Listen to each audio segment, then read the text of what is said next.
예수님은 군중을 가엾이 여기십니다. 그리고 저녁이 되었는데 그들을 돌려보내지 않으십니다.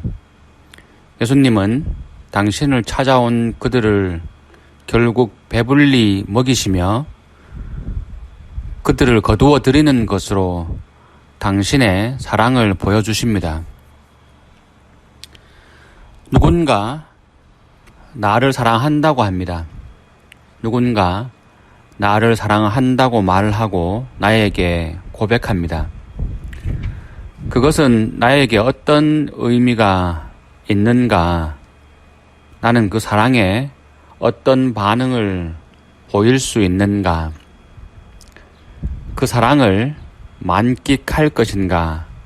아니면 아무것도 없는 듯, 아니면 그의 사랑은 나에게 아무 의미 없는 듯 외면할 것인가? 그렇게 사랑해달라고 애원하듯 하면서도 정작 사랑한다고 하면 도망가는 이유는, 외면하는 이유는 무엇인가? 결국 내가 그 사랑을 거부하는 것입니다. 내가 사랑받기 위해 태어났다는 것을 인정하지 않는 것이고 받아들이지 못하는 것입니다. 결국 사랑받지 못하는 이유는 사랑을 받아들이지 못하는 것이고 사랑받을 줄 모르는 것이기도 합니다. 당신이 원하는 것이 무엇인가? 당신이 살면서 바라는 것은 무엇인가? 어떤 이들은 스스로 원하는 것이, 스스로 바라는 것이 무엇인지도 모르고 살아갑니다. 끝없는 갈증은 있는데 뭔지 모를 끝없는 욕구와 결핍은 느끼는데 왜 목마른지 모르고 무엇이 그 목마름을, 갈증을 채워줄 수 있는 것인지도 모릅니다. 그러니 세상 무엇이 그에게 소용이 있겠습니까? 하느님이 우리를 얼마나 사랑하시는지를 아는 것, 내가 얼마나 사랑받는 사람인지를 깨닫는 것이 우리 삶의 숙제입니다. 내가, 그리고 우리가 얼마나 소중한 존재들인지를 깨닫고 그것을 공유하고 나누며 살아가는 것이 우리 신앙인의 최종 목표이고 우리가 도착해야 할 종착점이기도 합니다. 무엇이 하느님의 사랑에서 우리를 갈라놓을 수 있는가라고 오늘 바오로 사도는 질문합니다. 그리고 그 어떤 것도 하느님의 사랑에서 우리를 갈라놓을 수 없다고 말합니다.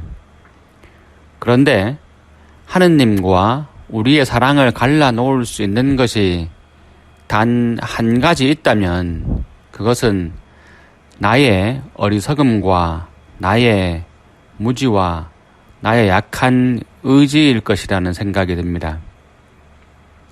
누군가가 나를 아무리 사랑한다고 하더라도 그것을 내가 받아들이지 않거나 무시하거나 그 사랑을 가치 없는 것으로 치부해버린다면, 혹은 사랑받을 줄 모르고 사랑할 줄도 모르는 사랑의 무능력자라면 모든 것이 소용없는 일입니다. 심지어 그 사랑이 하느님의 사랑이라도 어쩔 수가 없습니다. 여러분은 사랑받을 만한 사람들입니까? 사랑은, 그리고 하느님의 우리에 대한 사랑에는 조건이 있지 않습니다. 무조건입니다. 그래서 우리 모두는 사랑받기 위해 태어난 것이고 그 어떤 것도 하느님의 사랑에서 우리를 갈라놓을 수 없는 것입니다. 오늘 복음에서 예수님은 군중들을 배불리 먹이십니다. 이를 통해서 2000년이 지난 지금 우리에게 말씀하십니다. 나는 너희들을 외면하지 않을 것이다. 그리고 돌려 보내지도 않을 것이고 너희들을 돌보며 배불리 먹일 것이다. 그렇게 나는 너희들을 사랑한다고, 예수님은 우리를 사랑하신다고 지금도 고백하고 계십니다. 이쯤 되면 그 고백을 받아들이는 것은 어떨까요? 그 하느님의 사랑 고백을 받아들이는 것이 우리에게는 기쁨이고 행복입니다. 아멘.